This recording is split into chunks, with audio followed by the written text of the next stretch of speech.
ഇന്ന് July 15 world youth skill day.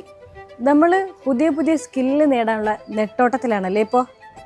നമ്മൾ ഓരോ സ്കില്ല് പഠിച്ചു വരുന്തോറും പോലെ പുതിയ കാര്യങ്ങൾ വന്നുകൊണ്ടിരിക്കും. നമ്മൾ പിറകോട്ട് പോയേക്കുമോ എന്ന ഫ്രസ്ട്രേഷനിലാണ് പലപ്പോഴും.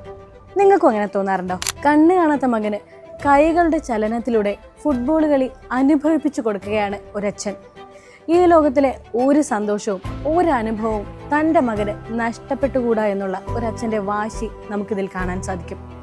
റൊണാൾഡോ ഗോളടിക്കുമ്പോഴുള്ള ആ കുഞ്ഞിൻ്റെ മുഖത്തെ ഒരു എക്സൈറ്റ്മെൻറ്റും ആ ഒരു സന്തോഷവും നമുക്ക് ഈ വീഡിയോയിൽ കൂടെ അനുഭവിച്ചറിയാൻ സാധിക്കും അല്ലേ? അപ്പോൾ നമ്മൾ പറഞ്ഞു വന്നത്, നമുക്ക് കേവലം ഒരു ജോലിക്ക് വേണ്ടിയിട്ട് നമ്മൾ സ്കില്ല് നേടുക എന്നതിലല്ല.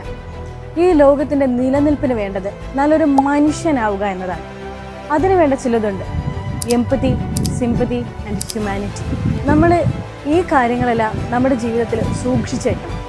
നമ്മളത് സൂക്ഷിച്ചാൽ മാത്രം പോരാ, ഇനിയുള്ള തലമുറയ്ക്ക് അത് പകർന്നു കൊടുക്കുകയും വേണം.